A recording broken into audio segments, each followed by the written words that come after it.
Well folks, Star Fox is finally out. I know we had that incredibly long wait after the announcement. What was that, like 2 months or something? Felt like a year. Anyways, it's finally out and wow, is it a lot of fun. Now this video will be a little bit shorter. It's not a full in-depth game review, 60 hours in or whatever. No, they're just my initial thoughts on it and some criticisms as well.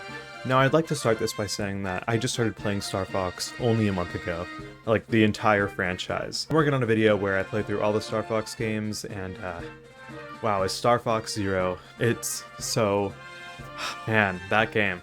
Now initially with these games, I was strapping myself in. I was getting ready for the long haul. I was expecting to put in hours on hours in these games before going to the next one, and then I finished it in like an hour or something. So I just thought to myself, really? That was the whole game? Obviously, there were different routes. It's all about replayability. But I can't believe that I never gave this game a chance, especially with its incredibly short runtime. So that same week, I beat all of them. SNES Star Fox was a spectacle for its time, and the game is still so incredibly addictive. 64 flips the whole concept of Star Fox on its head, with graphics, voice acting, and new additions. 64 3D is, well, all I can say about that one is that the tutorial is 5 hours long, and they have a really cool sounding animal guiding you through it all. Oh, look at that cute little guy at the bottom. Who is he? Whoa! To descend, slide the circle pad up. In Star Fox Zero, well, it definitely adds a lot, and the playtime is almost tripled in a single run, but man, the controls are horrible. I heard a lot about the controls coming into this. I didn't think they could be so bad. You know, I've been through my fair share of gamepad controls, but they're really bad. Nonetheless though, I'm having some fun with that one. Alright, so now I can tell you that I learned the general basics of Star Fox. I know the team, I love Slippy with my life. I love Fox, I love Peppy, even though he has like a weird Brokeback Mountain relationship with Fox's dad. Yeah, we'll try this one. And I'll say it just once. Go ahead. And I absolutely hate Falco with my heart. Like, oh, man, Falco, dude. All right, nice. Falco, no. Look away. I don't want you to look at me. Peppy, the best character by far. You're awesome, dude. Don't ever let anybody tell you any different. So it's safe to say I was ready for Star Fox, parentheses, 2026. I don't know why I made it that dramatic, but let's start with what you probably already know. This game is a remake of Star Fox 64. Even though I would have at least preferred a port of Zero, 64 is still a great game to remake, and clearly Nintendo knows that. The gameplay is still the same as well, just with like the nicest makeover ever. This game is beautiful, it knocks almost every entry out of the water and then some. Alongside the new paint job, the characters also got new designs, and whether that's an upgrade or downgrade, I'll leave it up to you, but to me personally, I love them. Obviously, they look best in Star Fox Zero, I think we can all agree. But I don't hate the new designs. I think it reflects the theme of the vast open space shooter more accurately, and if they're gonna make the game more realistic, you can't leave the characters hanging. Not to mention, the game plays like a movie. It's so incredibly cinematic and gets so immersive at times. This is true for the other entries as well, but the quality upgrade just amplifies it by 10. The first Switch had about the same hardware power as the Wii U, so the Switch 2 feels like a huge jump, and I'm really glad that power is being put to use here. When I played Star Fox Zero, I expected there to be a bigger quality change, at least coming from Star Fox 64 3D, but they looked almost the exact same. Obviously the 3DS is at a lower quality, but design-wise, it is genuinely the same. And you can tell me that looks don't matter, it's all about gameplay, and I would say you're absolutely right. When a game looks beautiful, it could also be trash. So let's put this game to the test. Wait, this game already came out 20 years ago, and that game was good, so that means, okay. Yeah, this game is peak. Another controversial thing I saw shared about this game is the voice acting. Star Fox is known for the voice acting. It was incredible back then, but I don't mind it in this one. The main argument here is that the characters now sound like they're part of an anime English dub. Honestly, I like it. I think the characters sound more human, and while I'm not a voice acting or even a Star Fox expert, I don't have any problems with it. I think some of the new voices are also just better on some characters. Like Peppy or Pigma, I also think that some of the characters come off as more likable too. Throughout my playthrough of the Star Fox games, I grew to hate Falco. He just had this tone that made you hate him, and while he had good moments, I still groaned each time he would talk. But he's actually likable in this one. It's done so well that yes, he's likable, but you still hate him. You don't fully hate him with every bone in your body this time though. And that is something that I think the new voices helped out with a lot, alongside the new designs too. Alright, now let's talk about the meat and bones, the game. My first full run was incredible. After hearing about performance affecting where you go, I made sure to try as hard as I could to get the true ending. I eventually did it off camera and it was difficult, but still a lot of fun. For my second run, starting in Corneria was amazing as ever, and this time the blue water definitely deserved a Miiverse post. This barren wasteland just added more depth to the ongoing story of everything falling into chaos, and it also seems like the new game just plays at a faster pace. Enemies don't waste any time attacking, and it never gets slow. So halfway through Corneria, Falco thought it would be a good idea to go through a waterfall, because according to him there's an enemy there. It brought me to fight this flying boss, one that I've actually never fought before, and it was really engaging. Then we had a debrief with the crew and the general, something that does happen in the original but is kind of looked over. I think it's one of the biggest strengths here though, as it lays an outline for the next spot and makes the team feel more real. The next spot had us fighting robot samurais to save the Cornerian fleet, and I've said this already, but the game is just so cinematic. It's a shame that a game like Star Wars Squadrons, the game that is literally like this, does not compete at all. Like, just look at this gameplay and tell me you're not entranced by literally everything happening. You're probably gonna say that you're not in the comments, but it's okay. Eventually, we got to the open boss fight against the Shogun Warlord, and while the boss fight was incredibly easy, it taking place in this colorful space rather than pitch black space made it more of a spectacle. Afterwards, we then went to Planet Aquas, which was my first time on this planet, and the submarine controls are definitely sluggish to say the least. Nevertheless, I did really enjoy this stage, and the unlimited torpedoes were a nice touch, even if they make less sense than having unlimited bombs or something. Then I had to fight this giant clam looking monster, which honestly wasn't that difficult, but then again, was really fun to take down and looked awesome as well. We then went to this garbage, like, ocean or something, and it was meant to be stealth, but I wasn't sure if it was that kind of thing where you were forced to get caught every time.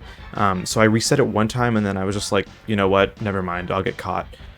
So that probably messed up my run. It doesn't matter. Then Kat, who is like Falco's old gang member, joined in and she helped us. And I only know Kat from her annoying mission in Star Fox Zero, but it was cool seeing her again, especially her theme, which is just like oddly satisfying. I don't know why. After that, I took down this pirate ship thing, and I'm not gonna lie, this was probably my favorite boss fight, just because of how goofy it is.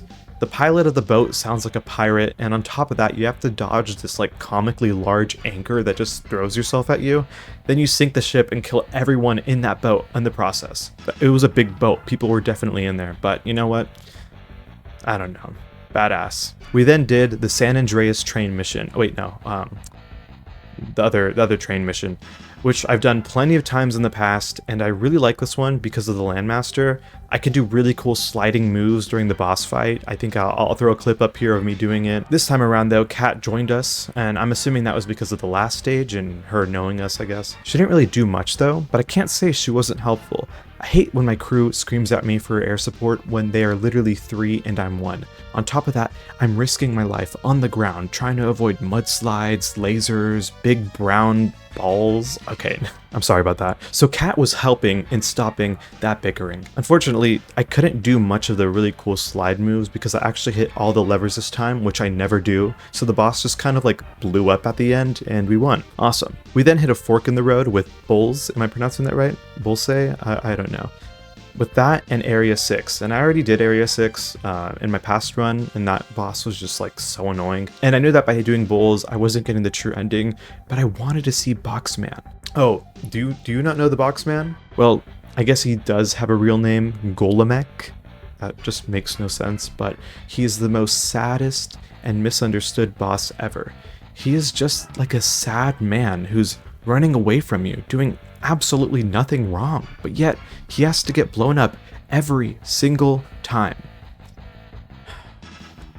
Justice for Boxman. Okay though, I haven't even gotten started with the actual stage, I've just been yapping. So it's open air, we have to blow up these towers, and eventually Starwolf shows up. And I'm sure you know them, or at least one of them, Wolf, who is just evil fox.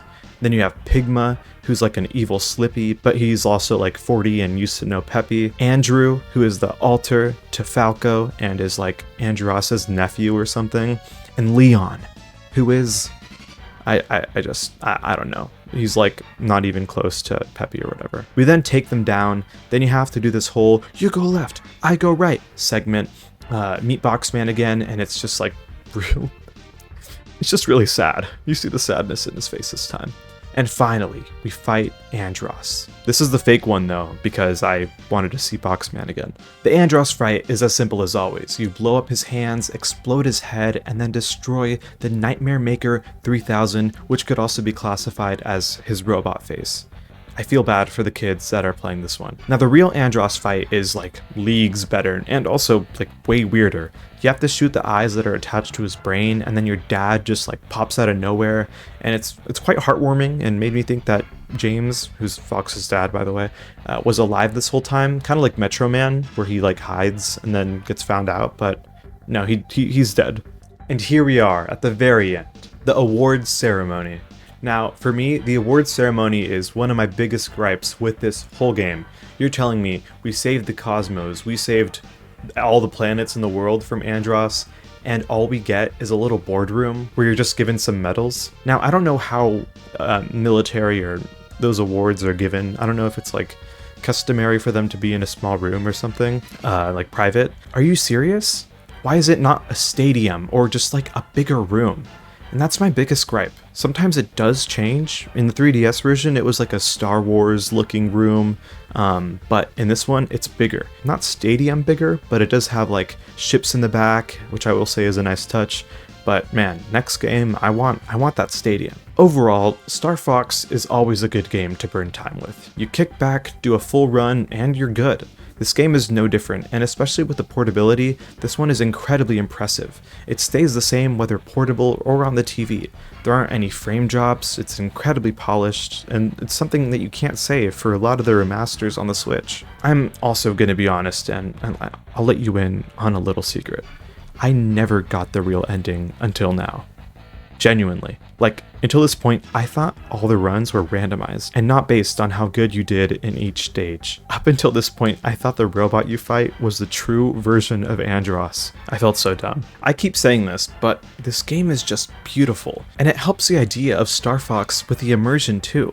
I liked how Zero tried new things, but this one is just done so well. Even the simplest additions, like the debrief and lead up to missions, were exciting. Star Fox felt like an actual crew than a team, and yes, there's a difference. Both Fox and Peppy had more emotion when it came to James, something that you never really saw in the past. And Slippy is a little more annoying, but that's okay, cause he can never do anything wrong. Slippy, I love you. Now, let's talk about the controls. I personally like playing on the Pro Controller, and I actually noticed that I'm better on that than the regular Joy-Con grip. The Pro Controller plays the same as the other Star Fox games, but the Joy-Con 2 mouse mode... Now, let me just ask you something.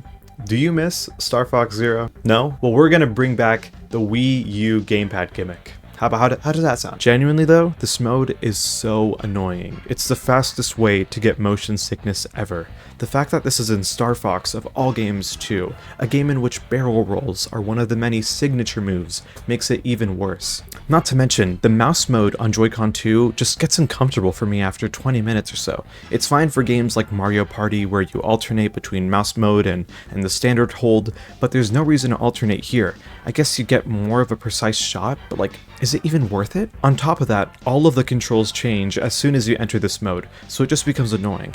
I don't know, I've never been the biggest fan of mouse mode. I enjoy it to an extent, but the Joy-Cons are too skinny to hold and it ends up messing me up more than anything. But regular controls are intuitive and smooth, and the HD rumble is surprisingly impressive and easily looked over. It's great. Now, moving away from the main game, there's also an online multiplayer mode that plays like soccer but you're flying. I heard great things about this, and while I'm not the biggest fan of online multiplayer games, aside from like Fortnite, I gave it a shot and I was very impressed.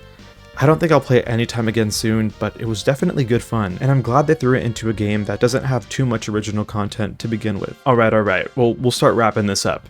Star Fox 2026 for the Nintendo Switch 2 is really good. As someone who has only started playing this series a month ago, this feels like the most approachable Star Fox has ever been. It looks incredible, it plays great with normal controls, and even though it's mostly Star Fox 64 again, it reminded me why people have been asking Nintendo to bring back this series for so long. But if this is Nintendo testing the waters, then please, Nintendo, the water is fine. Make a new sequel, please. Well, thank you all for watching this video. I hope you really did enjoy it. And if you did like this video, please feel free to subscribe and leave a like and comment. I'll try to respond to as many comments as I can. All right, goodbye.